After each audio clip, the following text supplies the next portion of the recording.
There we go. Good morning, everybody. Um, it is Saturday morning. It's the 20th of March, 2021, and it is a beautiful, beautiful day here in Northern Illinois. We're expecting great weather this weekend. Be outside and enjoy it. It's it's gonna be awesome, especially for the end of March, be upper 50s, lower 60s here. It's perfect weather all weekend long. As I said before, I just, I'm done with the snow. It doesn't mean that we can't see snow later on in April, which we can. But I'm done with it. I really am. So I'm enjoying much of the good weather this weekend because we're supposed to get a lot of rain coming in the middle of the week. So I don't know. I'm kind of mixed feelings about that. As you can see, I just put my Instagram below. I'm posting right now pictures of the Flower and Garden Festival, which my little avatar, or not avatar, but thumbnail for today's video was of the Flower Garden Festival 2 years ago. As you can see, the foundations is there. That is probably one of my favorite pics that I took at the Flower Garden Festival, because you have the foundations back actually performing a show, and I actually caught when some of the jets were in action. So it kind of looks like either Goofy's like presenting the jets, or like, hey, look, water jets, or he's like controlling it. So I really think it's one of my favorite pictures. So I have a lot of favorite pictures, but in terms of flower and garden pictures, the ones I really took at night, I think the topiaries, because of the way that they're lit, they really pop more. So I'll be posting lots and lots of 2019 Flower Garden Festival pictures, and then upcoming days leading up to my trip, which we'll talk about that a little bit later. A few other things I want to talk about, more decorations on the castle. I actually looked up the hex code for Cinderella Blue, or something close to Cinderella Blue, below. So we're trying out this color right now. I might change it. Actually, I could probably change it to, I was deciding either go with either blue or gold for the 50th, or maybe even rose gold, or sky blue. I like sky blue.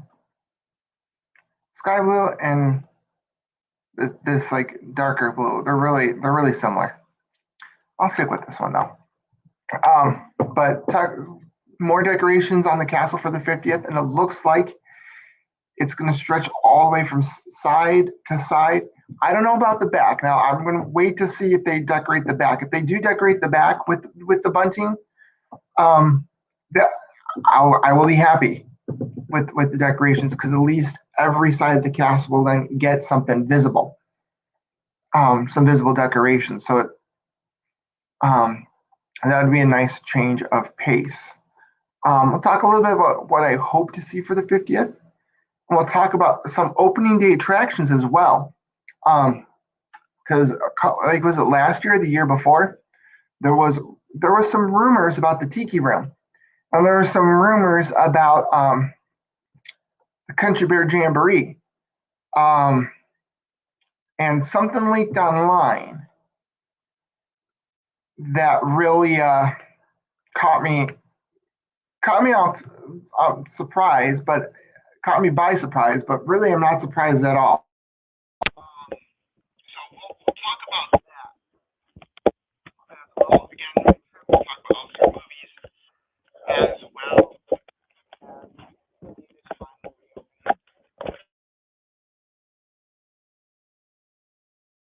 And I keep apologizing. I'm having a little bit issues with my audio today, but hopefully you guys can hear me now.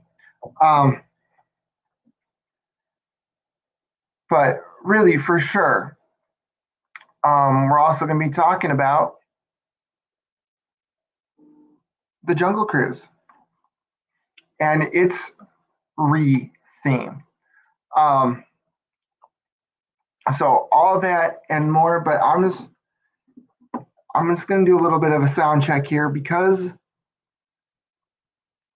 of my little technical issues here. So I want to make sure that you all can actually hear me right now. So I really do apologize for this right now. Okay, you guys can't hear me. All right, that's awesome.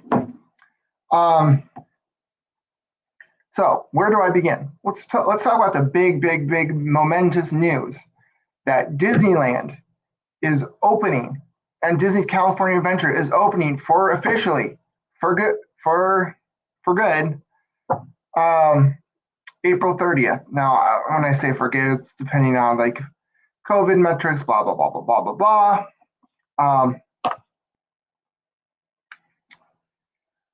I am really am excited to finally see Disneyland reopen. Now, if you're watching that Crazy Disney Lady's stream, was a Friday. She had one of her viewers, Regina, I think that's actually a moderator as well. One of her moderators actually did a guest spot on her stream from California Adventure, that Touch of Disney event. It was so nice to see California Adventure. I mean, I've been to California Adventure twice. Been to the whole Disneyland resort property twice. And just kind of stepping in there, and seeing everything, it just brought back so many good memories. And it's good to finally see that cast members are going to be back. They're going to have to be retrained, of course, but they're going to be back. And like their excitement to be back, you can tell. I've seen some videos. Yeah, I know I'm showing off, but again, this is my show. And I really feel like I can talk a little bit more about Disneyland here. So it's excited that both coasts are now going to be doing some stuff, and they're going to be open. So I think the thing that's kind of why some people are kind of wondering why the 30th, they could have opened April 1st. Well, two main things. Well, three. A, they already have this Touch of Disney event going on.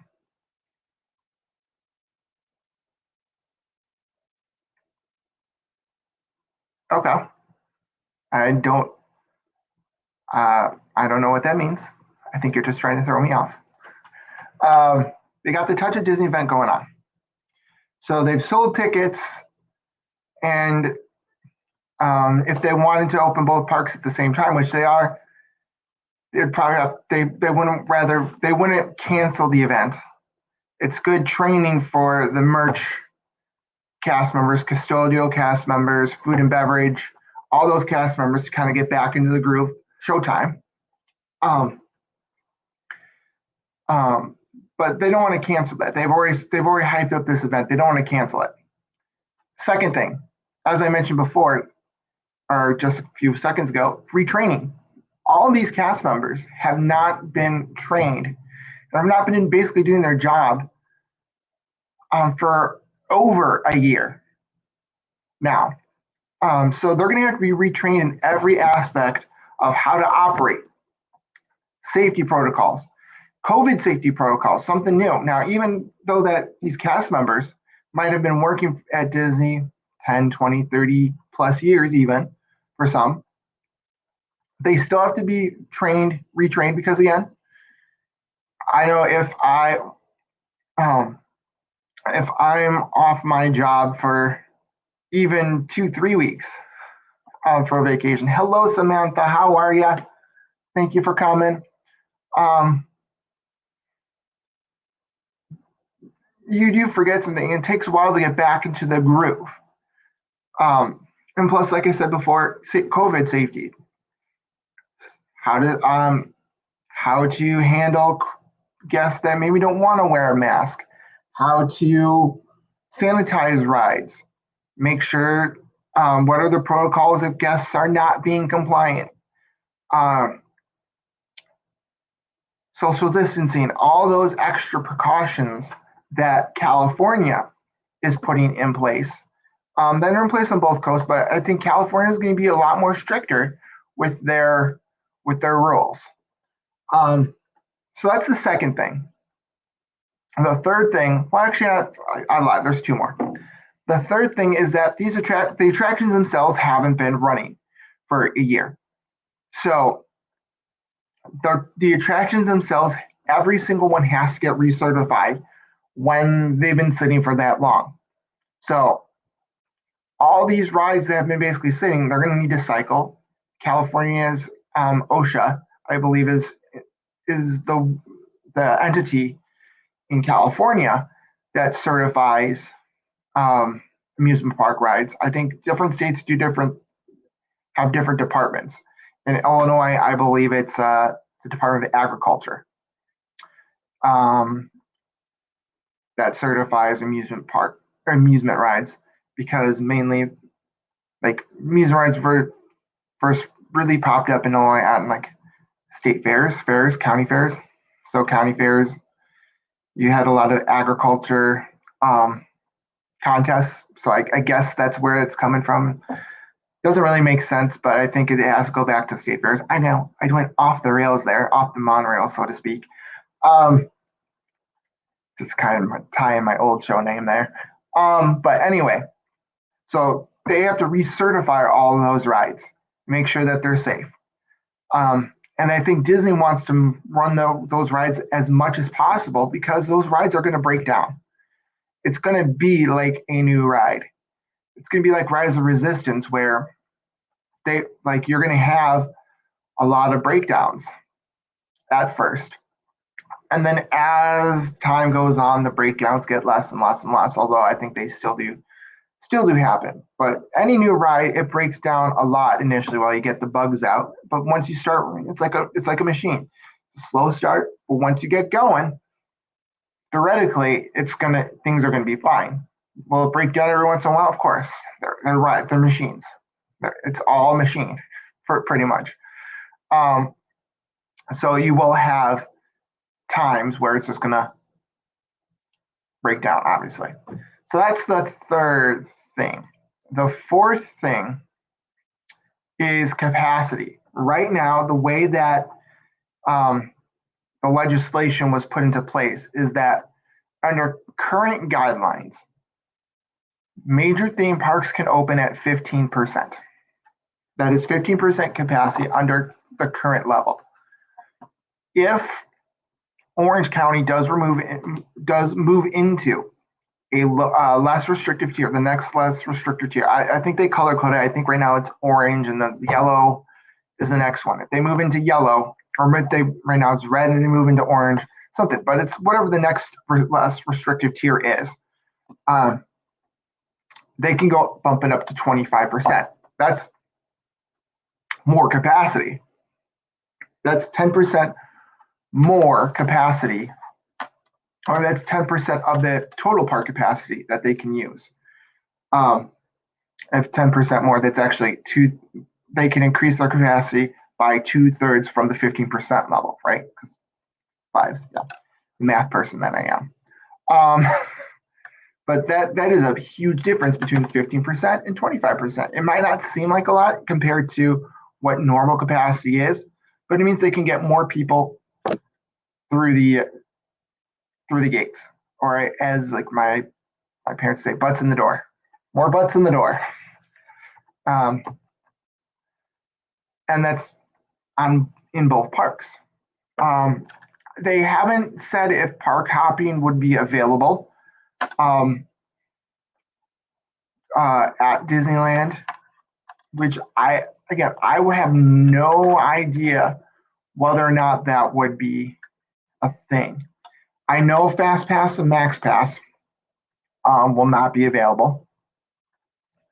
Although, like with Max Pass, that was photos for a day and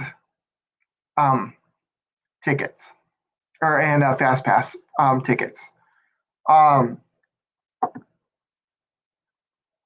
so they may offer like and that was like for like $20 a day per person.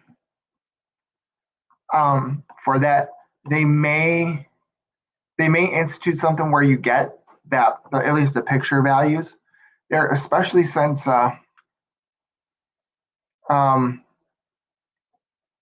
there's no pass holder stuff. So people probably want their photo pass and ride photos from the first day back. So to offer something like photo pass, just like a general photo pass, might be in the cards as well. So it's really exciting, and they're going to be opening with not an all new attraction, but a refreshed attraction with Snow White's Enchanted Wish. Now it's Snow White's Scary Adventure, which I've done it. It is truly scary. I've done both Disneyland and Disney World, and it for a little kid, it gives you nightmares. I think it gives some adults nightmares, and it took 65 years for Disneyland to change theirs from a scary ride, from a scary adventure to a more family friendly. I remember I only went on it once at Disney World, to be honest with you. Maybe twice. I think it was once. No, twice. It was twice. Because we went on it in 2011, shortly before it closed. It's scary. It gives you nightmares.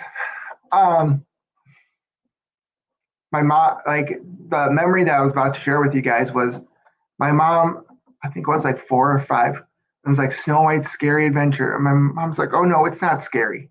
It's not that scary. You'll be fine. And like we went on the ride and I was just like, Mom, you liar. That like the trees and the witch kills you. The evil queen kills you at the end with the rock. And just like she pops out, and it's just the overall tone it's a scary, dark tone. And my mom apologized to me. My brother was actually crying at the end of the ride. it, it was one of the few attractions on the park map that had the yellow triangle with the exclamation point on it, which means this could be too intense for some people. I believe the only ride that has that right now in all of Disney World is it's tough to be a bug. But the extraterrestrial alien encounter had that. Extraterrestrial alien encounter, and Snow White's Scary Adventure had the caution may be scary for younger designation on the park map. You wouldn't think that, but it was definitely not as scary as Alien Encounter. Pre-sketch Alien Encounter. I think Alien Encounter would probably be very scary. I never went up, but from what I've seen, from what people told me, I think that was very scary. But anyway, Enchanted Wish is going to have a happy ending.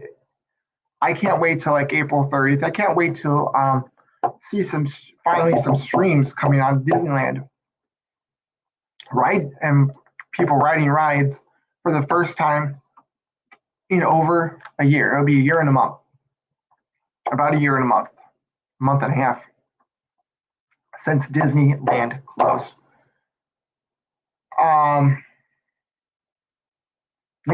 So moving on, let's go back to the East Coast now. In Cinderella Castle. Cinderella Castle has gotten more of its bunting and decorations being placed. The first really large piece on the side of the castle. They're starting with the sides of the castle. I think that's probably the least intrusive. You have a lot of guests coming right now for spring break and then up to Easter. So they probably want to decorate the sides of the castle first. Before they go vertical, so to speak. But it's going to be interesting to see the final product because they've been doing this basically after park closing and before park opening. And honestly, I do think it actually looks a little bit,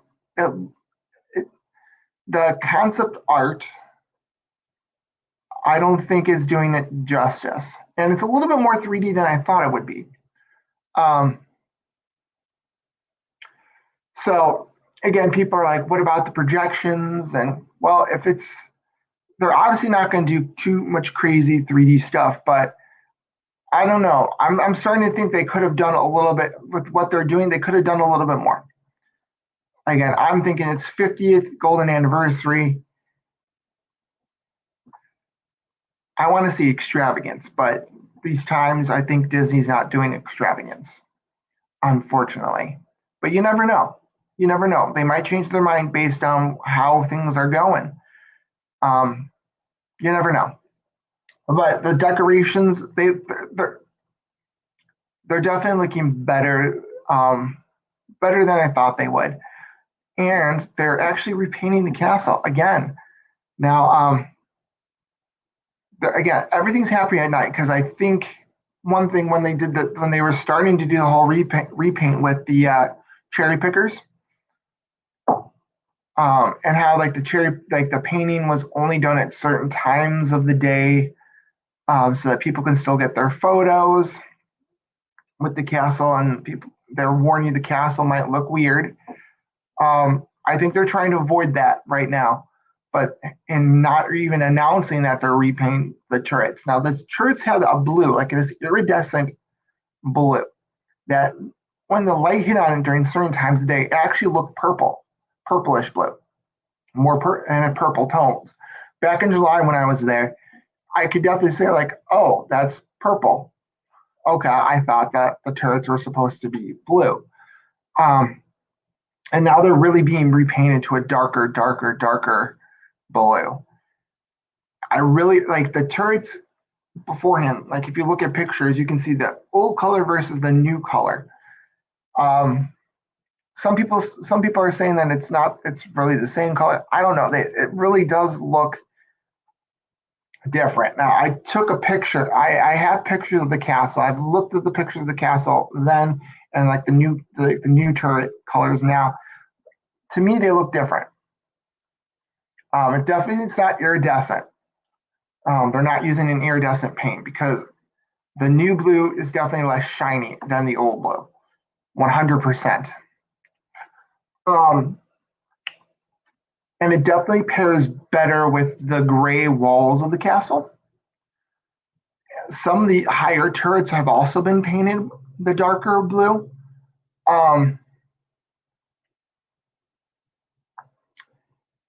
And it doesn't like, I just think that a dark blue in general doesn't really go with the rose gold paint, the rose gold iridescent blue. I like the color combination is kind of weird for me.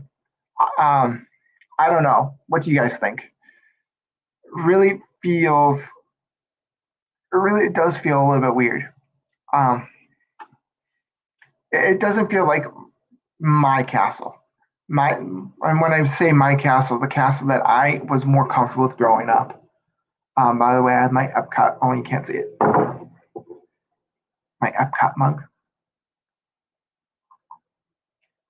Version like 1.2 with monorail. I believe it's monorail silver. Yep. Instead of monorail purple when the mug first came out. That's a whole nother story. But like everybody has their first vivid memory of the castle. And my first vivid memory of the castle, like really vivid memory of the castle, is the birthday cake castle. For the 25th anniversary. Oh, geez, that was almost 25 years ago that I saw the castle. Darn. I feel old. I do. Anyway, the birthday cake castle. was really my first. And I just remember just thinking that was so cool when you're walking down Main Street, this giant birthday cake. I know they're never going to repeat that again, but as a kid, I think it did its job. It made little kids go, that's cool. My mom and my aunt weren't that impressed because they were wanting to see Cinderella Castle and they got Pepto Bismol Castle, as adults called it. Now, kind of looking at it, I'm like, yeah, it wasn't the best. And some of the turrets were just painted pink, and some had like a little like inflatable over covering on it. And if you look at from the back side, the Fantasyland side of the castle, not the Main Street side, again, some of it was just painted pink, similar, maybe a little bit darker shade of pink, more true pink than rose gold. Um, but other parts were not even painted pink at all.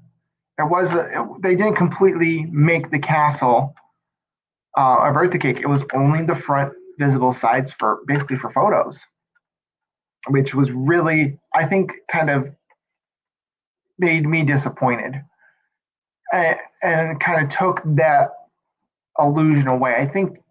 I really do think that's why it might be one reason why it's not as popular because they didn't make it complete. But by and large, don't get me wrong, by and large, I think a lot of people it didn't look like a castle. It looked like a birthday cake and it wasn't executed. It wasn't a castle, it was a cake. And just the design overall just really offset people in the pink. Um, and so I think for me to see that they went back to the pink for the 50th anniversary, the rose gold, and not to see kind of something totally different and kind of make it look more like the Paris castle and Disneyland's castle as well. And it's kind of like all coming to look basically the same color palette. It's disappointing. And part of it, I really do think, is just so they can sell merchandise. They can just make one castle, a generic castle that kind of looks like Disneyland's castle, kind of looks like Disney World and Disneyland Paris's castle as well, and just call it Fantasyland Castle. Same color scheme. Bam. Maybe print a different name in it or just put Disney Parks on it. Cheaper way, and they can just sell, or they can make it for cheaper because they're producing it more in mass, but sell it for the same price they would if there was the actual individual castles. Yeah, I mean I think that's what they're doing. Although if you look at the Starbucks, was it the cold sipper? It has the classic gray and blue Cinderella Castle logo. So I don't know. I'm thinking after the 50th anniversary, they said this was going to be permanent, but we'll see. We'll see. All right. So let's move to Adventureland now. A couple of things happening in Adventureland. I think it was yesterday, Disney, on the Disney Parks blog, released a new little preview of what the Jungle Cruise is going to be all about. Alberta Falls, granddaughter of Dr. Albert Falls, the namesake of Schweitzer Falls, is gonna play a bigger role, and they name drop some new characters now. In this little, like they basically on the Disney Parks blog, they put this little, like the Daily News, GNUS or News, GNUS, and like a little bit, it's basically an interview with Alberta Falls, and just kind of like how she came to Adventureland, what the Society of Explorers and Adventurers are, and some new characters that we're going to see, presumably in the Jungle Cruise, from all over the world, and some of her detailing some of her adventures. Yeah, I think it really does look cool. It really does look cool.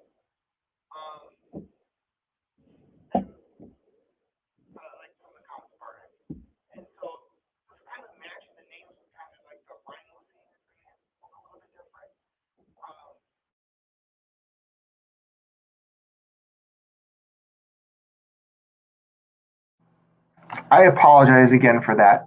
Um, Again, I've been having mic issues all morning long, so it muted me there for some reason. I'm sorry. Um, but back to our sorry, like back to like the whole thing where they've released this letter backstory. It's basically really the backstory of how the Jungle Cruise came to be and how it's now going to have this connected theme. We know that it's going to have one connected storyline. The skippers are still going to be driving the boats, but you're going to have. I really think that the names mentioned in the newsletter or the news article that they post on Disney Parks blog, those are going to be the characters that you see. At least some of the characters in the Jungle Cruise, especially the ones that are on the that pole where the rhino's chasing them up. Just kind of looking how the characters look, where some of the characters are from. I don't want to make any assumptions, but I think it's pretty good that those names are going to be characters in the ride. It's really nice to see that the Society of Explorers and Adventurers is going to have expanded presence, really, in Disney World. They do have a presence right now with Barnabas T. Billion and the pre-show of Thunder Mountain and the queue, so to speak, of Thunder Mountain. You have Tony Baxter, who is really the driving force behind Thunder Mountain, as Barnabas T. Billion. His picture is prominently displayed there. And Barnabas T. Billion is a member of that society. And of course, Society of Explorers and Adventurers was first really made its first connection at Pleasure Island Adventurers Club. That's where it really got its start. That whole Disney theme park universe got its start right there, the SEA. And of course, Jungle Cruise Limited Skipper Canteen, founded by the SEA, and really is connected to Alberta Falls as well. So you're going to have more of this. It's like the Marvel Cinematic Universe, but for Disney theme parks. Really, it's going to be it's exciting because I believe Jungle Cruise really does need a refresh. When you've been on Jungle Cruise so many times, you know so many of the classic jokes. The backside of water. Oh, how many times have you heard the backside of water jokes?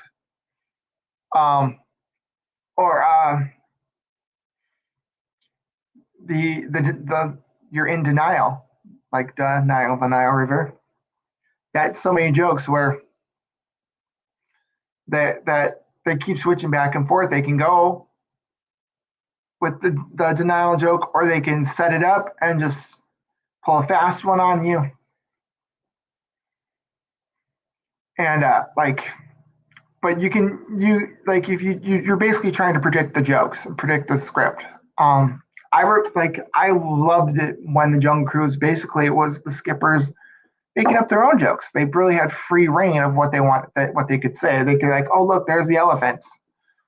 And they could just say whatever they want about the elephants, but it's so scripted and so on point. I don't know, I miss those days. It sounds like they're going to stay with more of a script. It's going to be a different script. It's going to be a refresh, but I think I really do want to see that the skippers ad lib a little bit more. That's what really made the ride, at least way back when. Now, if we go across the way, now as I mentioned before, at the top of the show, there was rumors posted by, I believe it was WDWNT, a year or two ago, that the Enchanted Tiki Room and the Country Bear Jamboree were going to be gutted and possibly remade into a Moana themed overlay of the Tiki Room. And there's some sort of Toy Story show that was going to go in. I believe that was the route for the Adventureland side, like a Toy Story sing-along maybe. or something Toy Story related for that area. Now, this was just yesterday on WDWNT. They showed a screen cap of what was clearly the Enchanted Tiki Room with a Moana overlay in the exterior. There wasn't any interior pics, but it was the exterior right at the pre-show with the waterfall.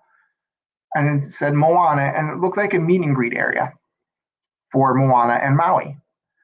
And this individual, I forget who that person was, but this individual posted on his website that he worked for Disney Live Entertainment, coming up with a Moana meet and greet experience for Disney. And the post is now taken down by that individual, but I believe if you go onto WDWNT, you can still find a screen cap of this, and it's clearly the Tiki Room. So those rumors way back when Disney says like, no, Tiki Room's still going to be here for the 50th. Country Bear Jamboree is still going to be here for the 50th. There were plans into place basically to turn at least the queue portion of the Tiki Room into a Moana meet and greet. So when I saw that yesterday, again, as I said at the top show, I was shocked, but at the same time, I was not shocked whatsoever because of the rumors. And that Disney, in the past 10 years or so, have been really taking out attractions and what they've been doing in their place, putting in meet and greets. Snow White, Scary Adventures Disney World. They took out the dark ride, okay, but they put in the princess meet and greet. Heck, which the Town Square Theater was the foreign Town Square Exposition Hall. Way back in the 70s and 80s, it was the Walt Disney Story movie, I believe. And guess what it is now? It's Tinkerbell and Mickey Mouse meet and greet. Alien Encounter, which turned into Stitch's Greatest Escape. They kind of winded. First of all, they made the Stitch's Great Escape, and then wasn't really the plus of the attraction from scary aliens to fun Stitch. Wasn't as popular as they thought it was going to be, and wasn't really executed as well as they thought it was going to be. So it became seasonal, and then just the queue portion became a meet and greet. So the rumors that it was going to have a Moana Tiki Room was going to have a Moana overlay, I think those rumors were actually more than just rumors. I think that was what's going to happen. It was going to have a Moana overlay. But I really don't think now, seeing what that concept art was, I don't think it was going to be an overlay at all. I think the Tiki Room is going to go away forever. And I think it was going to be a Moana meet. They're going to turn the Tiki Room into another meet and greet. So one less attraction, an attraction turns into meet and greet. And then maybe the inside was the queue for the Moana meet and greet. Although Moana is now going to Epcot, so I don't think a Magic Kingdom Moana meet and greet would be in the cards now. I think with the Journey of Water, I think they're going to put in a section where you can meet Moana once everything returns back to normal. So I think the Tiki Room might be safe for at least a little while longer. But that makes me think about what really was going to happen for the Country Bear Jamboree. Because honestly, you have two just general show buildings. There's really isn't space for a queue. For like a major show or attraction. Like if you want people to wait, like where are they going to wait? That section for Tierland is on the parade route. You would have to, I believe, the exit kind of abuts the Pecos Bill, Tall Tale Cafe. The entrance is kind of like an awkward place as well. Maybe you take down a shop or two. I don't know. So there's not really much you can do. You have to kind of put in another show. So at the Country Bear Jamboree, I think that again was going to go away. I think that was going to turn into, instead of being a Toy Story themed overlay, like a Woody's Roundup type deal. I think that was the rumor. I have to relook that up again. I think the show was going to end up being just another meet and greet with maybe Bullseye, Jesse, and Woody, maybe Bo Peep, because those would basically the ones that would be fitting Frontierland. Of course, you can see Buzz Lightyear next to his attraction in Tomorrowland. So it's scary to think that they were just like, oh, we'll take out attraction, we'll put in more meet and greets. That's going to solve our problem here. Is that we'll just make it into a meet and greet, so we can use that space for a character meet and greet.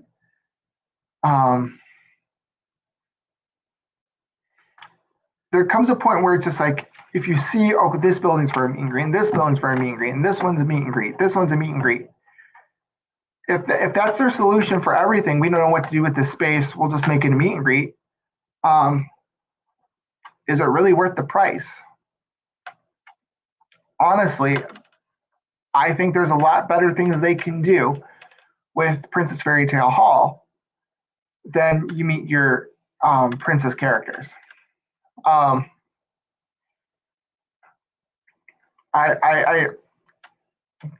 do like how you have that option, like a dedicated spot to do that. And honestly, the option to put in the meet and greet there, I think it really was basically the only place they could put it based on the plans. But they added 2 attractions. They replaced Snow White Scary Adventures with the Seven Dwarfs Mine Train.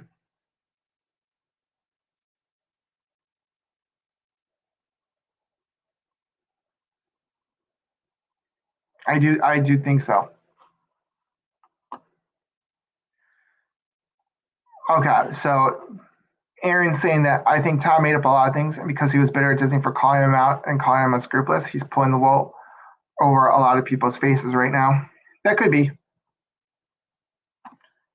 That could be, but it does fit. For me, analyzing the stuff, it does fit a pattern. It does fit a pattern. So it could be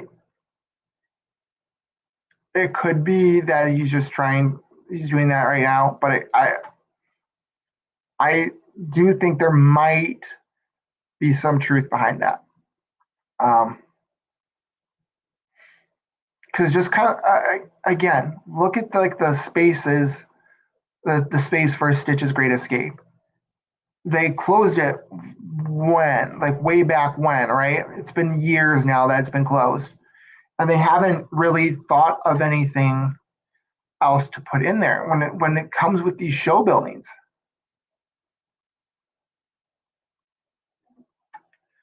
That the concept art doesn't look like concept art Disney usually releases. True. I think the ones that the ones that Disney releases usually, they look a little bit more fanciful. This one just kind of looks like mock-ups. It could have been an early piece of art that wasn't meant to be released, because I don't know, like the art style doesn't match. Yeah, that's basically what I'm. Yeah, like you're right. The art style really, it doesn't match. But this is again, when they release concept art, they only really want to release the concept art that they want you to see of something of a final product. I don't think that was the final product. I think that was just the artist in his own style releasing something. It could be that he pitched himself to Disney. That could be it. And it wasn't really taken by a Disney concept artist. So I agree that it doesn't look like the final style, but at the same time, like everything, just basically from what I've seen, it just seeing what we experienced in the past few years, it fits things. It fits the pattern that they're really going through. Like if you think of Interventions West, which is no longer there, they took Interventions West and they made it into a large meet and greet because they didn't know what to do with the space. The Play Pavilion, I think there's going to be some meet and greets in there because they don't know what to do with this. That they have this large, and they don't know what to do with that cut, so they're throwing in IP characters. Although like a thrilling ride through the body's immune system, I don't know, that might not seem adventuresome for a lot of people right now.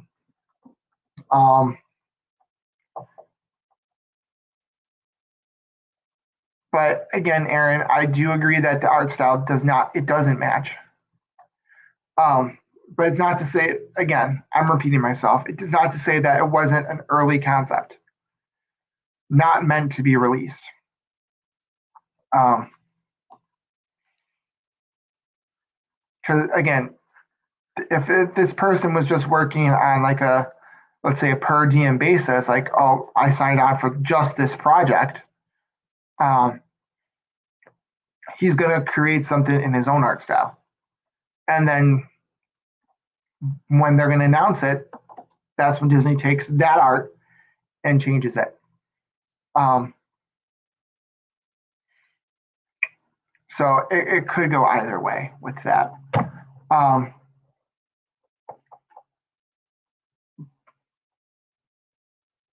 But I can't help to think that they want to try to do something with that space. And either they want to put a dark ride, they're going to have to combine the two spaces together. But then you have to think, okay, how we're gonna make that into make a queue for that. Okay. Because there really isn't space for a dark ride. What can you do? You can do shows, or you can do meet and greets.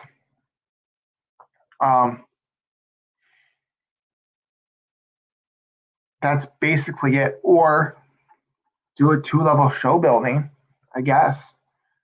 Try to fit something in there as well. You also have Tortuga Tavern next door. I guess you can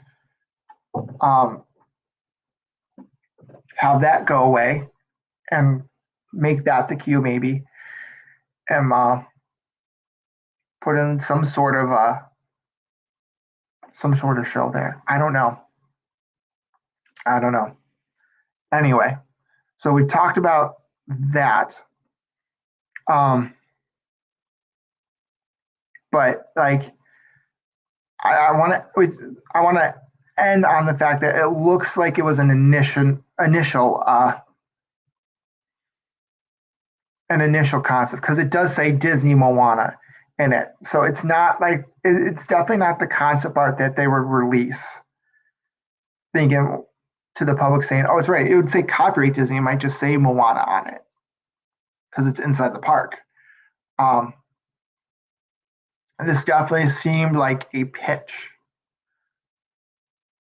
to turn it into. Maybe something wasn't getting off the ground for whatever reason. But it was like, maybe they have to say, they were talking to people saying, hey, can you try to make this area into a meet and greet? Show me some ideas. So it could have been an initial pitch. And I'll leave it at that. So, sticking with Magic Kingdom, we've talked about the castle. We've talked about the WDONT rumor. I think it's time to talk about my vacation. Okay. I'm excited because it's next month. This morning, I got a notification that my Magic Band is on the way for my trip. So I should be getting it hopefully soon. I don't have a date for that, but I'm excited. It is the Birthday Cake Castle Magic Band, which honestly I got it because I do have positive memories with the Birthday Cake Castle. I'm not going to lie here, but also a little part of me is curious to see what the other side of the Magic Band is like, because I've only seen pictures of the castle side of the Magic Band, and usually when you have decorated Magic Bands, one side isn't usually there's usually some sort of decoration on the other side. Maybe it's just sparklies, I don't know. But I just kind of want to see the whole design too. Like it's pink, yeah, whatever. But I had to get it. I really did have to get it. So I'm excited for that. I have a couple more pins coming in the mail. A mystery set, which I thought I was hoping that they'd be in today, so I can open them live on the air now. But guess I was gonna have to wait till next week as well.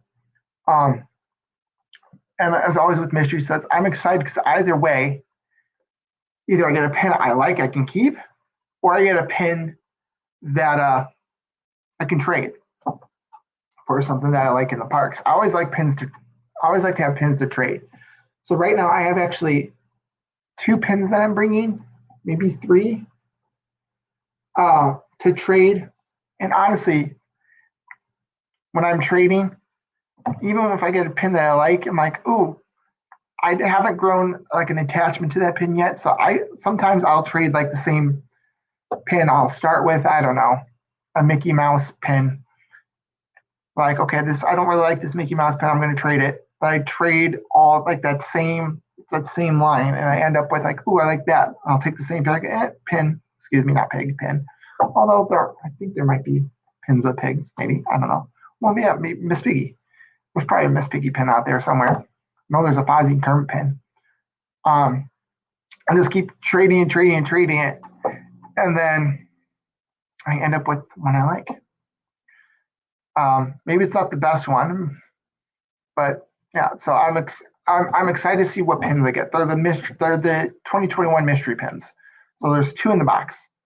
So if I get duplicates, automatically one's a trader. If I get one, I'm looking for basically Mortimer and Sorcerer Mickey out of that. Although I believe there's Scrooge McDuck and Professor Ludwig von Drake. So those 4 actually are all good ones. There's some other ones where I'm like, I would definitely trade. Usually if I buy a pin in the park, if it's part of a set, if I like 2 or 3 of them, I'll keep those and trade the rest. But there's a tip that if you look up Provost Park Pass, he does a pin trading guide. This was like a year ago before Disneyland actually closed down. And his recommendation was, if you're going to pin trade, there's all of these starter sets. They have like 5 or 6 pins, and they cost like $25 to $32. Which that's a lot, but if you divide it, that's like $6 a pin. Depending on how many pins are at. Sometimes there's 5, sometimes there's 6, sometimes there's even 7 pins. So it's a value. And then you're trading for pins that might be better in value. So his tip, and it's a very good tip. Find a trader set that looks the ugliest. You don't like it. So go to like the pin traders in Epcot, pin trading station, or the downtown Disney Pin Central, excuse me, Disney Springs Pin Central. Find, or even your hotel gift shop, if you're staying on property. They're going to have these starter sets, even if it's like the 2021 starter set. A lot of people are not liking the 2021 collection. I like it, but a lot of people don't. So if you don't like that art style, get that starter set and then trade. And you're going to get much better pins that you see on these pin boards.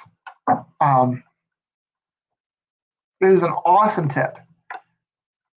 Because the ones that, if I'm in the parks and if I'm buying like a pin card, like a $9, $10 pin, open edition pin. I mean, I'm staring at my pin board, it's not next to me. There's a lot of open edition on it. Like, I want to waste a $10 open edition pin, like money that I may actually like, and buying like maybe 5 of those, because that's going to be like $50-$60 if you buy 5 of those open edition pins just to trade. The starter sets, you can get some of those open edition pins and maybe some Hidden Mickey pins. I think they call, or are they called Hidden Mickey pins anymore? I think they have a new name. I forget what that new name is. But the cast lanyard pins, cast lanyard exclusive pins, and you can get it for a much cheaper cost, and you're still having the same amount of fun. So I'm excited for that. Now, my stay, I'm going to be at Flower and Garden Festival for 2 days. I'm really still deciding. My park passes are for Magic Kingdom and Hollywood Studios, with the intention at 2 o'clock or right before 2 o'clock is to transfer to Epcot for the rest of the day at some point. Or maybe do Hollywood Studios in the morning, ride a couple rides, go to downtown. I still want to call it downtown Disney Springs, maybe during lunchtime, and then head over to Epcot in the evening. Although I do want to also ride the Skyliner. So I'm still playing all these different scenarios in my head of what this is going to look like in less than a month. In fact, this time next month in April, I'll already have been on my trip. It's a short weekend trip. So if you have any ideas of how my schedule should look, what parks I really should focus on. Now, my question last week on Instagram, which I got one reply. Thank you, Jesse, for that reply. But when my one must-do thing, she said Rise of Resistance. And I think that's what I'm going to do. I think really that's what I'm going to do is try for Rise of the Resistance. Now, if it's an evening one, that's going to put a wrench in my plans. Maybe I should switch Hollywood Studios and Magic Kingdom Park passes. So that's a little bit of a different tone, I guess. For my trip. My second day will be the Magic Kingdom day. I don't know. So 2 days, Friday, Saturday. What park should I do? What order? What park passes should I have? But my question was it's kind of along the same lines, and I'll post this on Instagram shortly. If you had to pick one park to skip, just one, what would it be and why? So I'll post that to my Instagram page on the stories. It'll be a question. You can type in your answer. So out of the parks, Magic Kingdom, Epcot, Hollywood Studios, Animal Kingdom, which one would you skip? If you had to pick one to skip, what would it be? Include like one sentence about why, and then I will share those answers live on the air next week. So that's my Instagram question of the day. So I'm I'm still playing everything because I want to fit in Disney Springs. I want to fit in Epcot. I'm going because of Epcot. So do I make an Epcot park pass for the daytime on one day on like Saturday, and then spend the evening at Magic Kingdom, or do the Epcot first day, evening Magic Kingdom first day, Hollywood Studios second day, and whatever, and just whatever ride I have for Rise, or if I get on Rise of Resistance the second day, that's perfect. Like, what do I like? I'm still kind of playing this all in my head because I definitely want to fit those three parks at least. My answer to that question, by the way, would be the Animal Kingdom, because no trip is complete without a visit to the Magic Kingdom. Epcot's kind of my favorite park. I love going around the world. I love all the festivals. And that's the reason why my trip is to visit the Flower Garden Festival. Hollywood Studios, gotta love Tower of Terror, Rock and Roller Coaster, Rise of the Resistance, Mickey Minnie's Runaway Railway when it's running the pre-show. All good rides. Toy Story Mania, Slinky Dog Dash. I mean, I could spend my morning in Hollywood Studios if I really, really, really, really, really wanted to.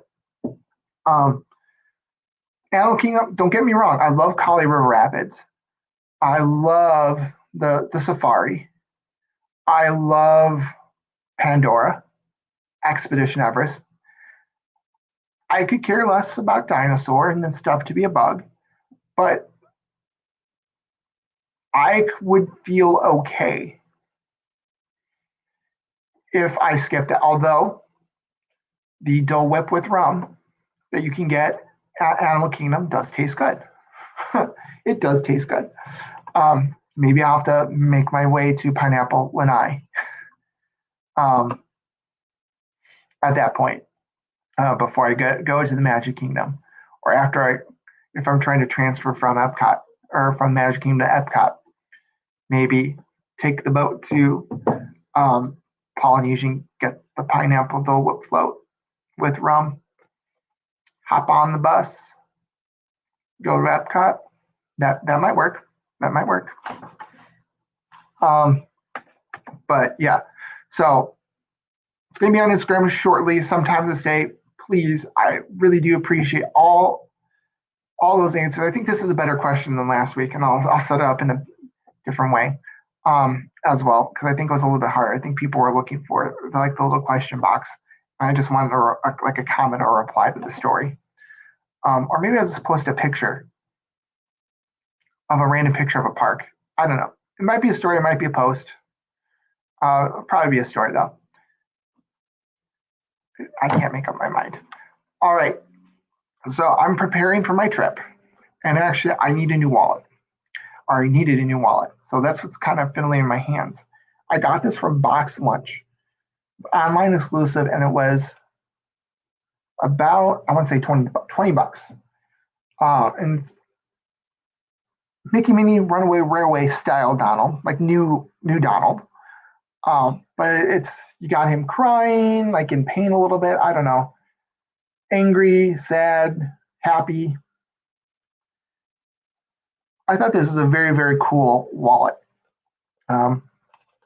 Place for money. It doesn't have like a little zipper pouch for coins, which there's a Marvel wallet, a Lounge by Marvel wallet that I almost got because for that reason. Got place for cards. One, two, three, four, or they say there's 4 spaces for, no, 5. There's 5. I think the Lounge 5 was 4.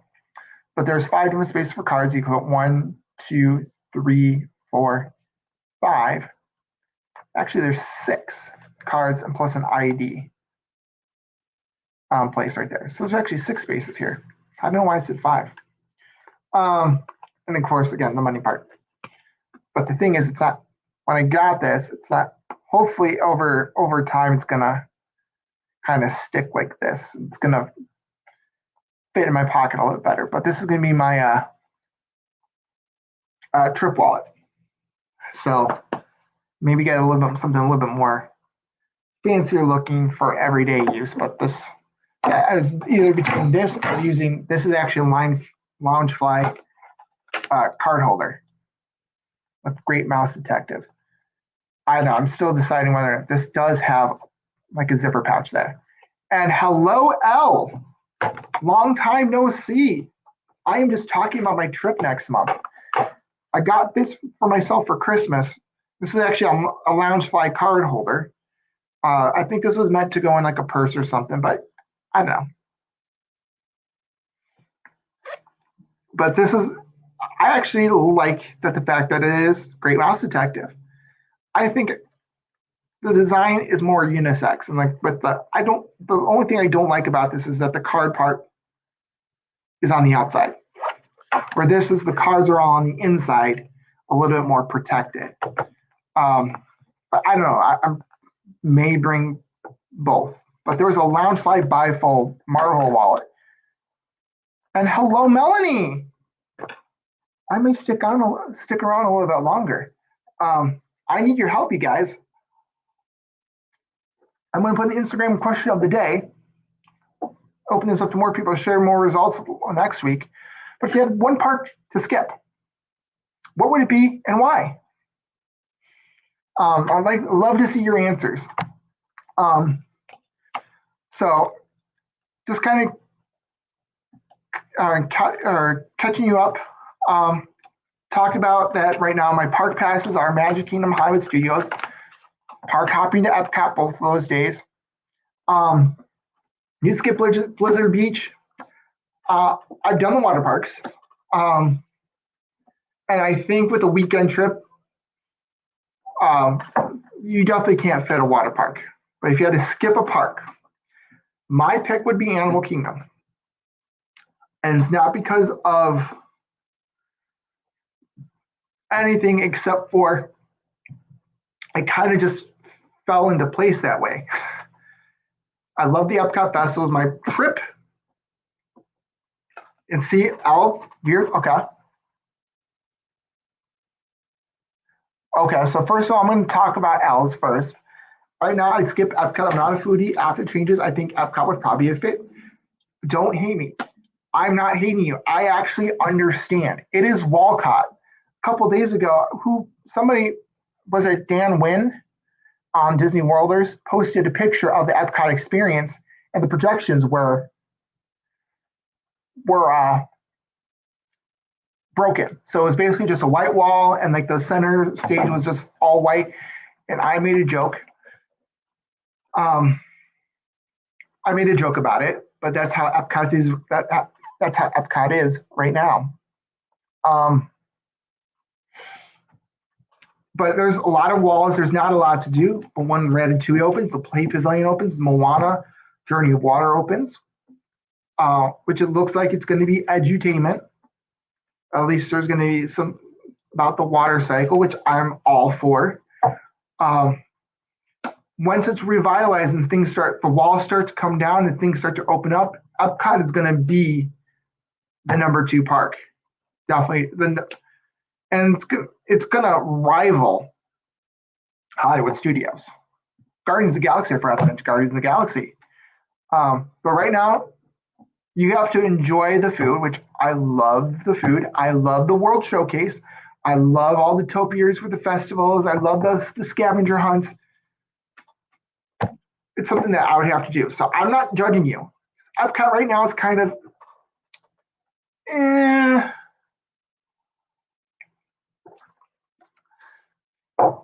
I can't wait to see what they're doing either. Because yes, it is IP, and I think we need less IP right now. I definitely think we need less IP right now. But at the same time, it's called The Journey of Water. And so I think they're going to use the Moana characters, to tell the story of water and kind of fulfill Epcot's original purpose of educating, but then make it for the little ones. So I think with the space, I can definitely see them doing that. I think it would be a perfect place for a Moana meet and greet, of course. And it's a walkthrough, so you don't have to really wait in line, I guess, to see everything. It's going to bring fountains and bring that area to life, and, much more than it has been in the past, and bring people towards the center of the park more, center of the future world, the current future world area, for sure. But obviously, my thoughts and the actual execution are going to be two different things. So I obviously I don't know how the final product is going to look like, but I'm cautiously optimistic. Mel, she's saying she's 100% being honest with that. She wouldn't go to the Magic Kingdom. That is actually a little bit shocking. But I get your reasoning here that the Magic Kingdom is too big. I agree. Personally, I do think there is a need for the Fast Pass to come back for certain rides. A Magic Kingdom's not Spatula, but the Magic Kingdom is usually the busiest park. It's always the busiest park. And that having to wait a few hours for some rides.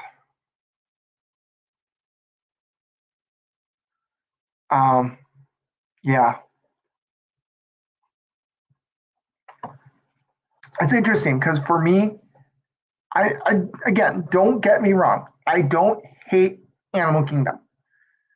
But for me and my family, when we do family vacations, we would always do Animal Kingdom first. Not so much with the last two trips. We've actually did Animal Kingdom as our last park. Our last Fast Pass. Just the way that Fast Pass Plus works. You want to try to gobble. You're basically picking days to gobble up certain rides. Animal Kingdom always was the one where we did last because the Pandora Fast Passes. It is a very wild question. That's why I thought it was a good one. Speaking of wild, back to Animal Kingdom. The Pandora Fast Passes were always the ones that went the last. They went quickest because of Flight of Passage. So the only way that we could get a Fast Pass is if we did the last day of our trip. But we would always, growing up, now this is before Pandora.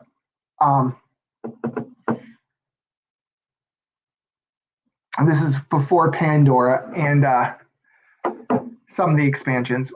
Animal Kingdom was a half-day park in terms of rides. So we would get on Everest. We would get on the Safari. We would do Kilimanjaro. Kali River Rapids. We'd do those three rides. My parents we would do dinosaurs, so 4. And maybe if it was a short line, Primeval World. We did all those. It would take only half a day to do. And then we were done. We would drive there to Disney too from the Chicago area. So it'd be 20 hours. So when our first park day, we would get to Disney at about noon or so. We would check into our resort, whether it be an all-star resort or the moderate resorts. We would check in, get all our Key to the World cards, and get settled in our hotel room. We'd take the bus to the Animal Kingdom. So, literally we just like put our luggage in the room.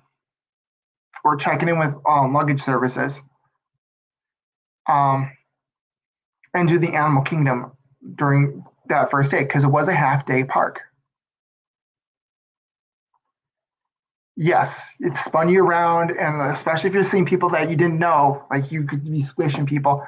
I love that ride. No, I agree. I love that ride too. I was disappointed that it went away, but that spinning wild, like I love the teacup. I love spinning round and round and round and round in a circle. to the point where I'm walking off the ride and I want to throw up. And for me, that's a good thing because I had fun. I'm crazy like that. So yeah, you either might want to ride the teacup with me or might not, depending on if you like spinny rides or not. Or even like primeval war. Like I love that. I would try to get people to go on with me. They're like, nope, you can go on by yourself. I'm like, I want one other person to go on with me. But yeah, that's just me. But yeah, it was definitely a half day park. So we can get half day park, and then in the evening we would go use that evening to see the fireworks at the Magic Kingdom. And if there was a nighttime parade, we would use that evening for the nighttime parade and fireworks at Magic Kingdom. So Wishes, Main Street Electrical Parade, or Spectral Magic. That was the purpose of that time right there.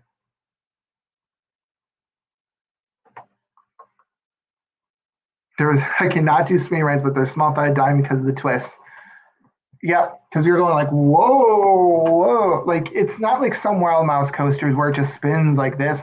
They like, I don't know, they like loosen the screw so that you just went around and around and around and around fast to make it a little bit different. But I think that's what made it so off-putting. That Primeval World ride. Yep.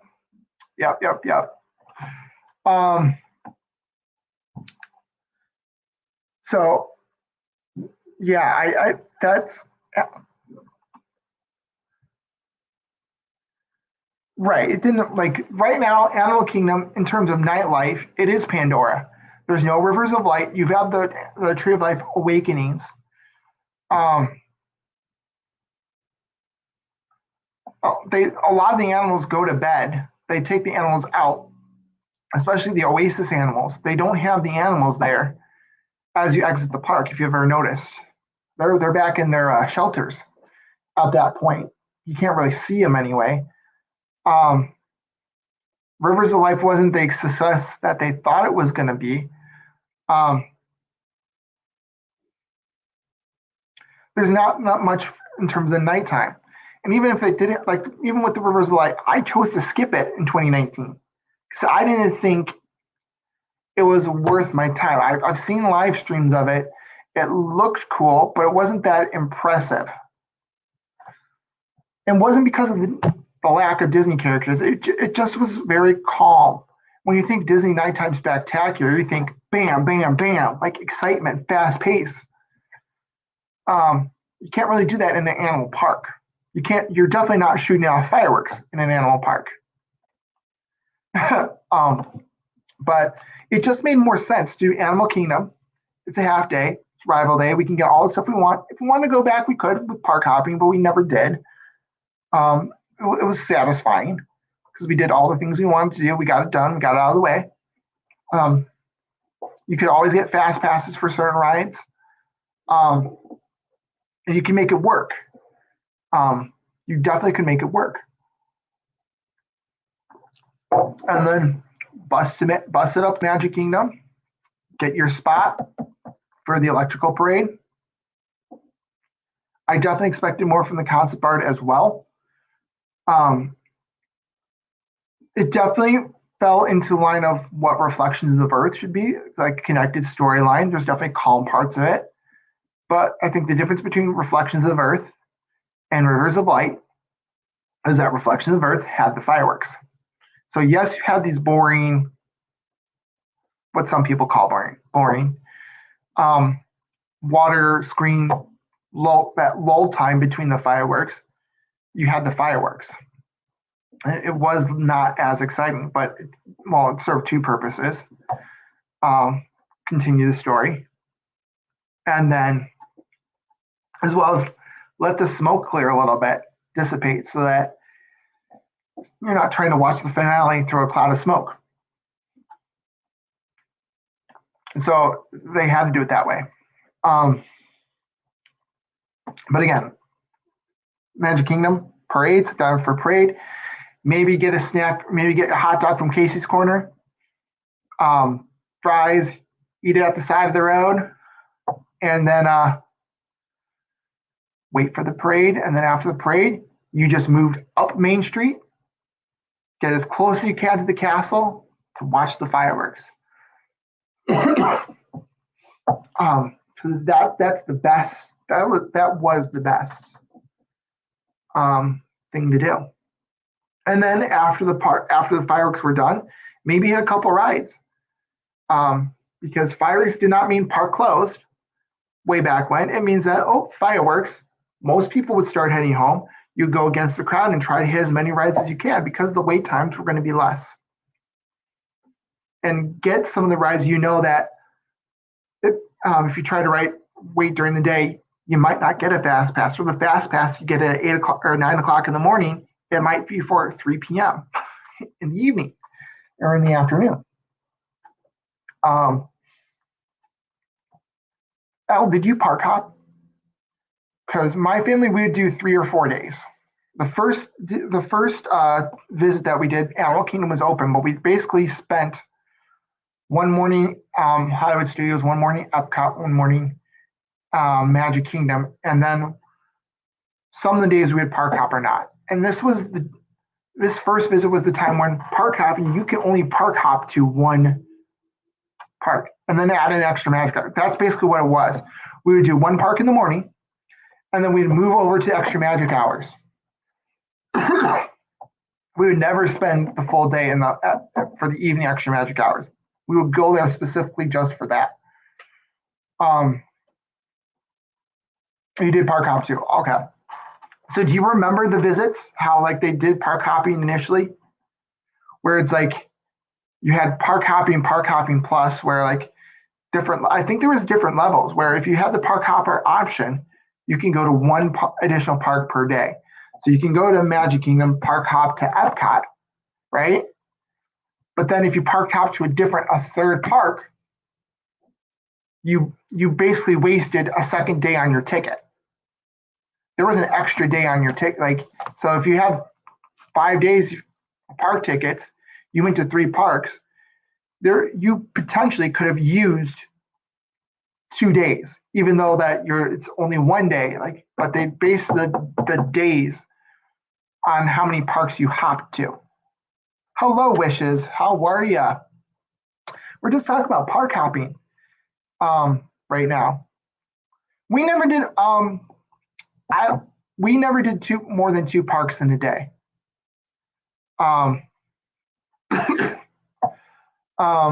As well. I think part of it was the fact that with park hopping, you waste time traveling there. That hour, potentially up to an hour of going from Magic Kingdom to someone. I will in 1 sec. In 1 second, let me finish my thought here though.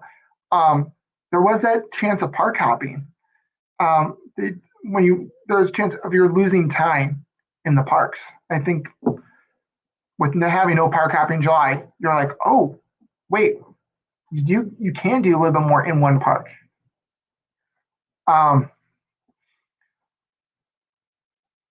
I want to say I did the most park hopping back in 2019, where I've done 3 parks in a day, I think. I've done Hollywood Studios, I did Animal Kingdom, and I think we went to Epcot at the end. So I've done 3. I've never done 4 in 1 day. Maybe I can do 4 in 1 day. Just day 1, start in the Magic Kingdom, go all the way to the Animal Kingdom for a second, go to the Tree of Life, take a picture, and then Hollywood Studios, get inside, take a picture, and then Skyliner, Epcot. Maybe I can do that on day 1 to see there, but I don't know. I want to make sure I can actually be productive though. All right. So Wishes, Sophia. My question of the day: if you had to pick 1 park to skip, what would it be and why? I will share more answers next week. But I want to see your answer to this.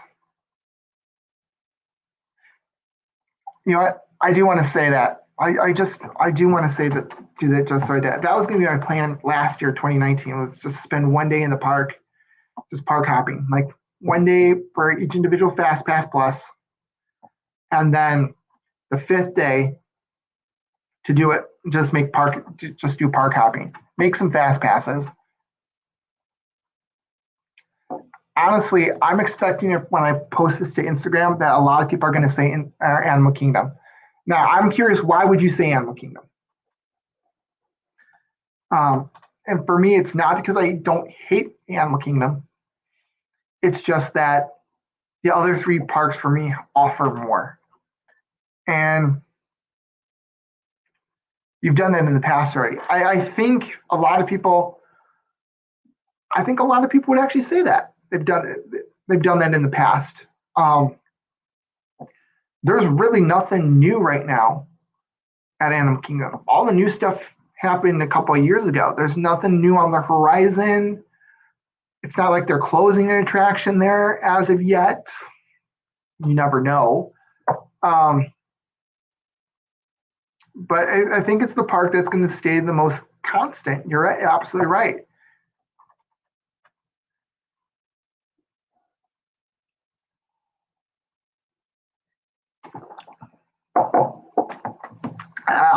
I also agree with you. It's park hours. It opens maybe like an hour before the rest of the parks, but closes 2, 3, 4, sometimes 5 or even 6 hours, right? Before some of the other parks. Like the sun goes down, fun over, get out, go home, go find somewhere else, something else to do. I think Animal Kingdom, it needs an expansion. It needs an expansion. It needs more rides so that they can keep it open later. Because once the animals go away and they put some of the exhibits, they close some of the exhibits, you've got nothing to do there except for the rides. And that's when the lines get really long. They can get longer than you would think before park closing. Hollywood Studios, I would agree at one point, would have less to do. But since 1990, but there's Tower of Terror. Like Hollywood Studios would not be on my list for that reason. Because of Tower of Terror, because of Rock and Roller Coaster. It had the Studio Tour. I love the Studio Tour and great movie ride. A lot of people don't like it. So I think before the redo of Hollywood Studios, it might be split evenly between Hollywood Studios and Animal Kingdom for number 1. Park hours, I agree. Yeah. Nostalgia. Yeah, I'm counting.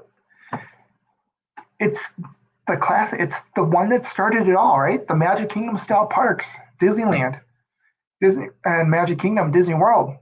Those are the originals. And it has something for everybody. I mean, the Studios Park all had that Studios theme, right? Now it's changing a little bit, or it's changing a lot, I should say. But it had that studio theme, and it was more geared for an older crowd. Epcot more geared for an older crowd, learning World's Fair type theme. Animal Kingdom, again, it's Disney's version of Busch Gardens. But Magic Kingdom, you have 5, 6, 7 different theme lands. If you don't like Western theme, well, Tomorrowland's a totally different theme. And there's so much of when you think of Disney World and Disney parks, you think of the castle, you think of Space Mountain, you think of Splash Mountain, Thunder Mountain. It's a small world. Like you're thinking of all the rides in the Magic Kingdom. And what's the first park you usually visit when you go to Disney World? Everyone at first, for the most part, their first step into a Disney park is the Magic Kingdom. And that's their first memory. And so walking down Main Street, seeing that castle, it makes you feel good inside. Makes me tear up a little bit because I remember walking with my mom and my dad, and they're no longer here. But yeah. Yeah, I love the back. I love the backlot tour. I love the move ride. Don't get me wrong. Mickey Minnie's Runaway Railway. I still cannot say it Normally, I have to slow down every time I try to say it. It's a good ride. Um, it's a good ride that relies on its pre-show. I think part of it, I part of it, you need the pre-show. You really do need the pre-show in order for it to understand the ride fully. Just hearing like a little recorded announcement, like, "Oh, Goofy already caused some trouble." He's inviting you um, to the other side of the movie screen. Um,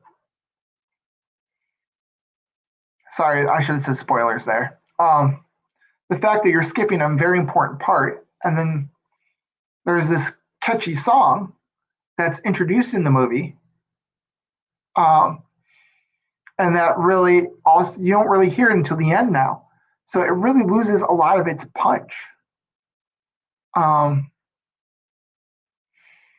because of that cool pre-show effect that I've seen on video. So watch the video. It, if you haven't seen it before, but I think it brought it did what it needed to do, was brought more family friendly content, because Alien's not friendly, it's family friendly. 100%. So great movie ride, going through the alien scene, having that xenomorph pop out at you might not be best for little Timmy and little Susie. Um, but it scared me a little bit, but you know what? It was still fun. You had Raiders of the Lost Ark, Indiana Jones. Um, if you missed me talking earlier about Disneyland reopening and how they changed Scary Adventure to Enchanted Wish, I want to know why you missed that ride. Because as a little kid, I hated that ride. I almost pooped my pants on that ride because it was actually scary for a 5-year-old. I've had people, relatives, actually, I've already said this. My brother came off that ride crying. So I'm curious why you missed it.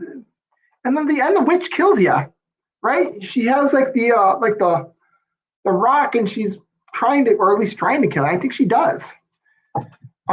She's pushing the rock off the cliff onto you. So I don't miss it whatsoever. I think they actually gave it a much better treatment with the roller coaster.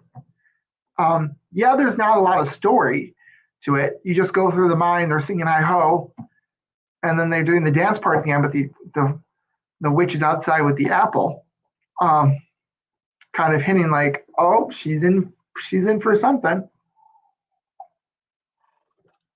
Um,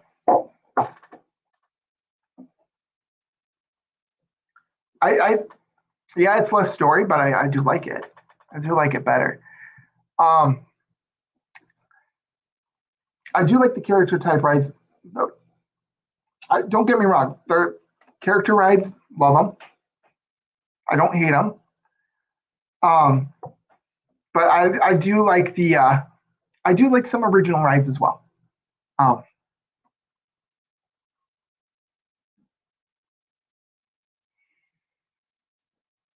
okay, maybe that's the scary part. Yeah, like that forest with the trees. Honestly, the trees, like I I still have nightmares about those trees. Not where I'm waking up in the middle of the night crying for mommy, but like there's still like there it did its job. It was haunting. It was the only like dark ride that actually had like the question mark on it. Like not the question mark, the remember like how Disney rides they put the yellow triangle with the exclamation point for scary. Um, yeah, I kind of was disappointed that it didn't have better animatronics. But again, I think this the Under the Sea Voyage of the Little Mermaid was supposed to be the um, modern replacement for a classic Disney dark ride like Mr. Toad. Like it's basically like Mr. Toad or Many Adventures of Winnie the Pooh. Um, just a 2010s update to that ride. Um, but the ride theming, the fact they use projections to send you under the sea, um, I think because they chose a certain style of animatronics, they could put more stuff in it. Like there's a lot more efficient. If they used more expensive animatronics, you might get more projections versus actual tangible objects. So it's a fun ride. I think you're there, you're listening to the songs, you're enjoying the song. That part, I think it's a very good execution of a Disney dark ride. I really do think it is. Um, Haunted Mansion scared me too.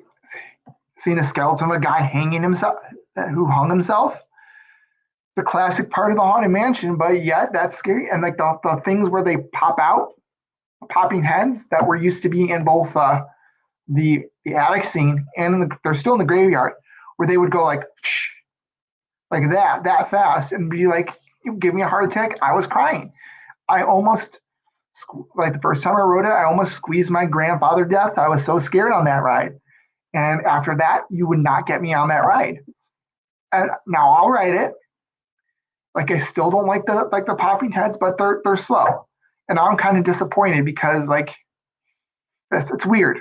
The things that scare you when you're a little kid, you're like, oh, it still scares me now, but now I'm laughing about it. Well, Al, you might be actually um,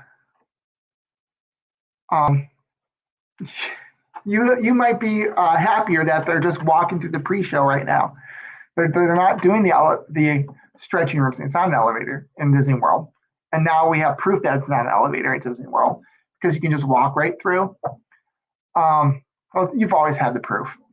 Um, you can walk right through. You just hear snippets of the stretching room spiel. So you might actually be you happy that like you don't see it. Like it is scary. Um, the casket that did scare me too with the bones. Oh, um, oh, that's creepy.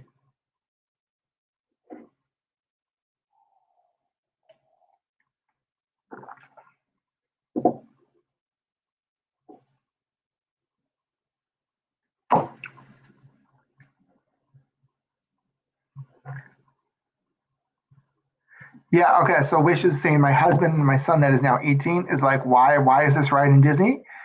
But I rode that ride when I was 7 and it was thrilling to see that ghost next to me. That's pretty cool. That's the exciting part.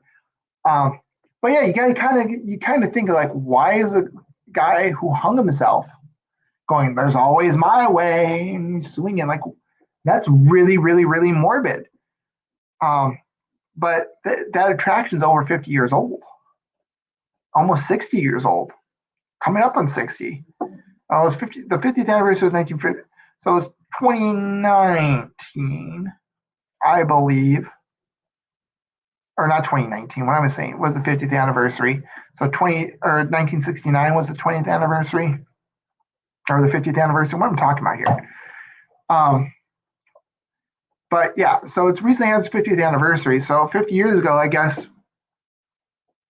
attitudes were different. Um, but yeah, at the same time, Haunted Mansion scared me, but at the same time, I love Tower of Terror still scares me a little bit. Everest, I love. I used to hate roller coasters. I love them now. I really do. So the fact that if I'm not doing Animal Kingdom,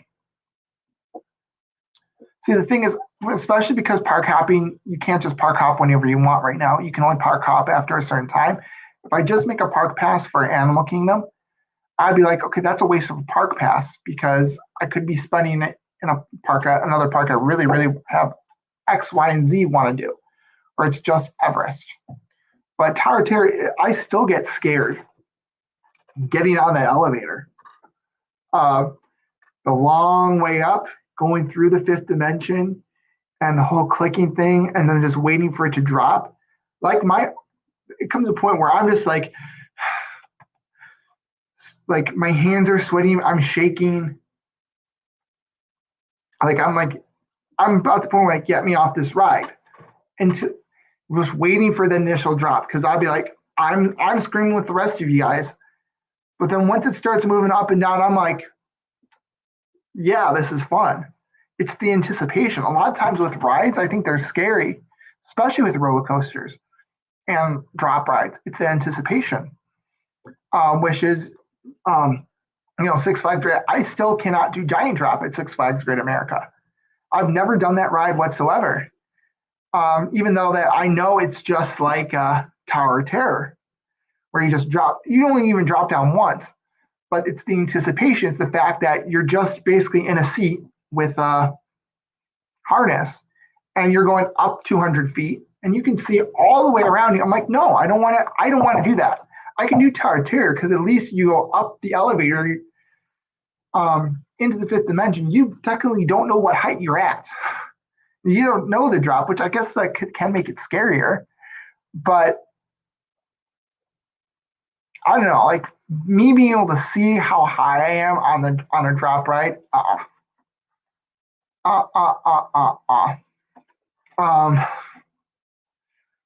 don't know. We'll see about that. So, but kind of going back on track to that question, my question of the day here, just kind of sum things up because I do want to kind of end up talking about I want to talk a little bit about my trip because I'm excited about it. I'm expecting people to say on the Instagram page, Animal Kingdom, because there's the least amount of nostalgia. I think even with Epcot right now, with it being lots of walls, you still have that nostalgia factor for people that remember going there as a kid and riding the universe of energy or riding the hydrolators at the living seas. So you still have it, or walking around World Showcase. I mean, for me, hopefully maybe you guys remember Boy Meets World, right? That was filmed at Epcot at the Living Seas. Excuse me. And Topanga and Corey had the kiss in front of the Fountain Nations, and the fountains were going crazy in the back right there. Corey and Sean slept on Splash Mountain overnight because they didn't have a hotel room. Like, there's that television nostalgia where it seemed like every sitcom in the 90s that was on ABC was going to Disney World, right? I love that show too. It's on Disney Plus right now, right? I think it's on Disney Plus. It was on Hulu, but I think they moved it to Disney Plus. That was like the first show I watched on there. That and the Halloween. I don't think it was a Halloween episode? Maybe not. It was like a murder mystery horror one where they had like Sean as the killer. That was all a dream, and then like they end up in detention, and one by one, this mystery killer is killing all of them. It's based on a horror movie. You had Jennifer Love Hewitt as Jennifer Love Pfefferman. The Full House one. Oh, I always wanted to eat at the Coral Restaurant because of Full House. I thought it was cool. I thought it was so cool that you could dine next to this giant aquarium. So for my my college graduation dinner, I could pick any restaurant that I wanted to.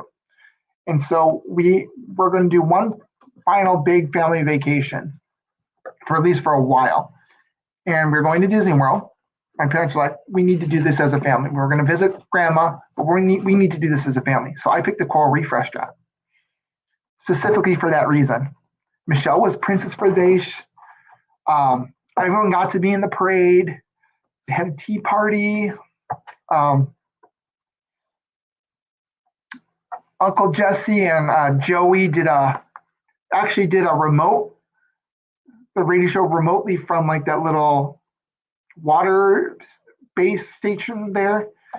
What else?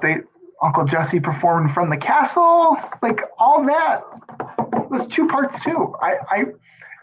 I'm not gonna lie. I actually bought those off of iTunes when they first released those shows. I have that. I actually spent like the $5 for those two.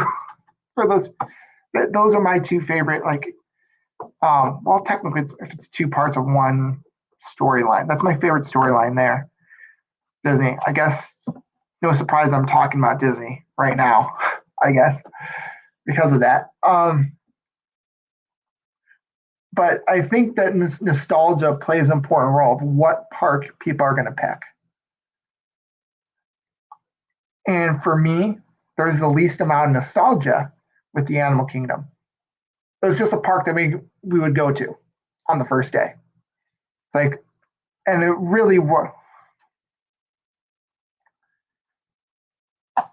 I do too. We were talking about this too, about when I was talking about the Animal Kingdom, it would be Animal Kingdom, and then we would go to the Magic Kingdom in the evening because Animal Kingdom closed out at 5 or 6. Got all the rides done, go to the Magic Kingdom, sit down for Spectral Magic or Main Street Electrical Parade, and fireworks afterwards. We would just make that first day just fireworks. They need to bring it back. I think they were going to bring it back for the 50th anniversary.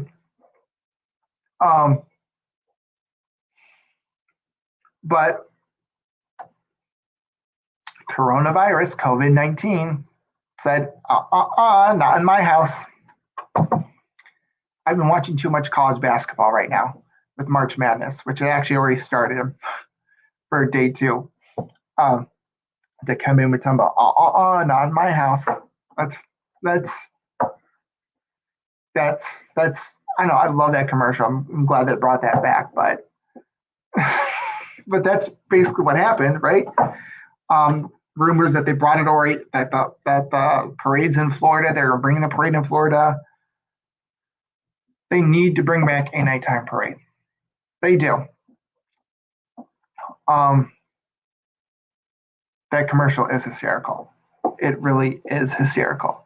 But it's something, if you're celebrating the 50th anniversary, you have to have a nighttime parade.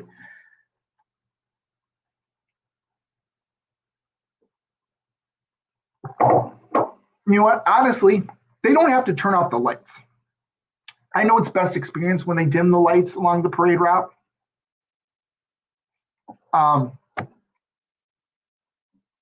But they could just do a cavalcade, kind of push people along, push people through. Or you know what? Just park the floats along Frontierland. Have like a little like click, click, click picture opportunity at this point, and then move them down to Main Street. You know, and just keep them on Main Street. Click, click, click. I mean, Main Street, you have the bypass on the Tomorrowland side. Rumors where they're building a bypass on the Adventureland side as well. So if you want to avoid that traffic of people taking pictures with their favorite nighttime floats,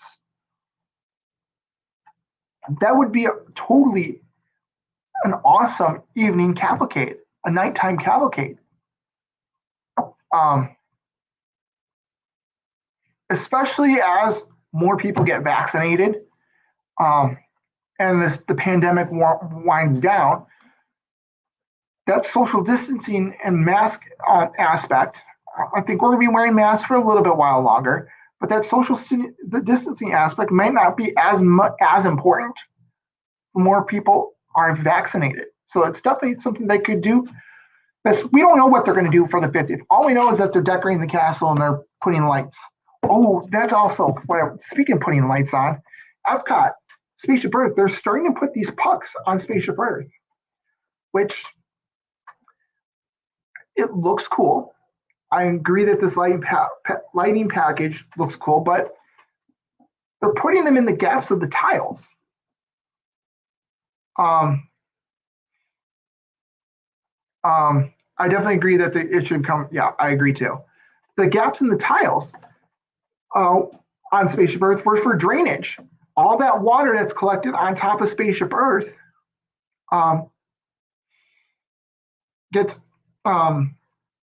collected in gutters and then sent into the World Showcase Lagoon. And so that all the water basically doesn't drip on people below. I don't know, it might mess with daytime photos. But my worry is that, did they address the fact that the reason why those gaps are there, there's a purpose. There is a purpose why those gaps are there. Maybe they're raised a little bit so that the water still can get through. But my concern is that the lake level, the water levels in the World Showcase Lagoon do depend on the rainwater a little bit, sometimes collected. At night, the photos are going to be awesome. It's going to look good. But at the same time, did they really need to add those lights? Could they have just put a projection system? Could they have just done a new color combination? They could have, but they're physically adding stuff to the exterior. I don't know. My concern is that it's going to mess with Spaceship Earth. In an unintended way. That is my worry. But it's nice that they're doing this partially for Disney World's 50th, but Epcot's 50th. But the daytime photos, I actually didn't think of that until you said that. But yeah, definitely don't. It's always when it's raining, like, oh, I'm expecting rain to pour off Spaceship Earth, but it doesn't. You can test it out. But I don't know. Like, the effect during the day when the sun kind of angles off of it, it might be very, very, very sparkly. But you might not get the photos that you want. Again, Bob Chapek, I've said this many, many times before on past streams, he's always looking for that Instagrammable moment. During the evening, the new lighting package, it's definitely going to be Instagrammable moment. But during the day, people are just looking for a photo of Spaceship Earth. But now they're putting this, I should stand and test it. Hopefully it's not raining that weekend. But yeah, hopefully it's not raining that weekend. I don't want to test it, but if I have to, I have to. But again, Bob always looking for like the bubblegum wall at the exit to Spaceship Earth, or the triangles, the Tomorrowland purple wall. They're always looking for those Instagrammable things, and Spaceship Earth is an Instagrammable picture. And for me, my favorite pictures of Spaceship Earth are from the World Showcase. And so to go into your Harmonious, for the 50th, the barges definitely take away that Instagrammable picture from the opposite side of the World Showcase. You get the passageway in between Future World and World Showcase. That is a perfect picture. You can still get that moment standing from the Future World side of the World Showcase Lagoon. But from Italy, you're not going to get that same picture anymore. From Japan, you're not going to get that same picture. So what about the rumors for Harmonious for the 50th? I definitely think with all the testing that's going on, I think that's their goal. But I think they want certain milestones to occur. I think they want social distancing to go away. I also think they maybe not mask mandate and more capacity. I get the purpose. I get why they're there. I get why the original, from what Aaron, my Disney World Fixes, mentioned before, the original purpose was to be like Illuminations and bring the barges out during the day. and bring them back in after the show. So that you can't, just like Illuminations, but they didn't want to spend money redoing the backstage, building more docks. So what do you do then? You just keep them moored out there. And so they basically turn the fountains that were going to be on there. They're going to be on during the day for the show.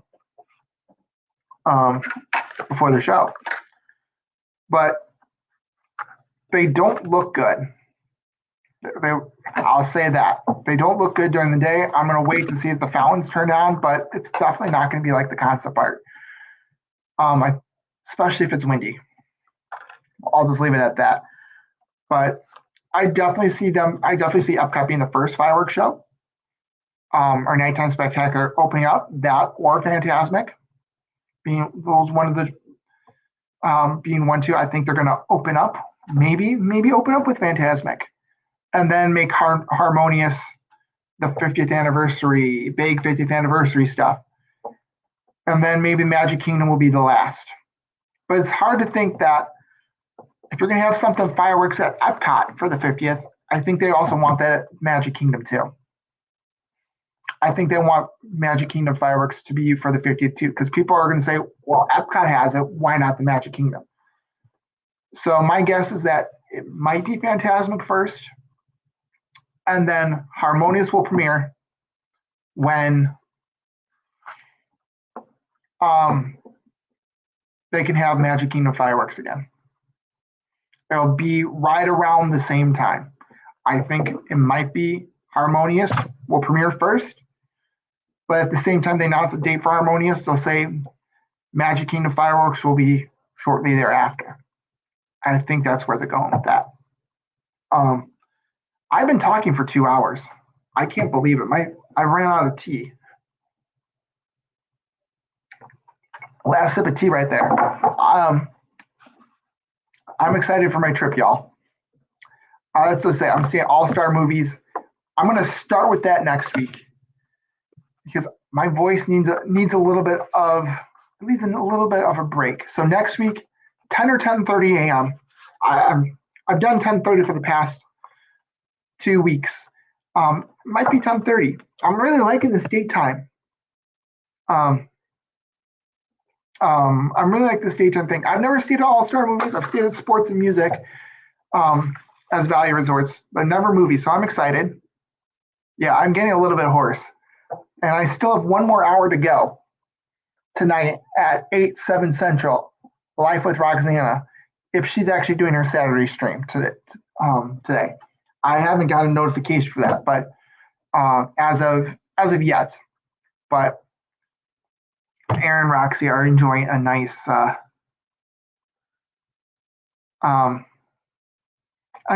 weekend. I'll leave it at that. But so we'll see if that stream is canceled or not. If it's not, I got 1 more hour. If it is, well, there's always next week. But I want to talk about All-Star and the resort and like Disney Springs. How do I fit in Disney Springs? So that'll be my subject next week. 11:30 Eastern, 10:30 Central. Again, like I said before, I'm enjoying the Saturday mornings rather than Sunday nights at like 9 o'clock and having to wake up at like 5 a.m. in the morning next day for work. It's a nice way to start my day with all of you guys. And then it's right before all the streamers are going live from the parks.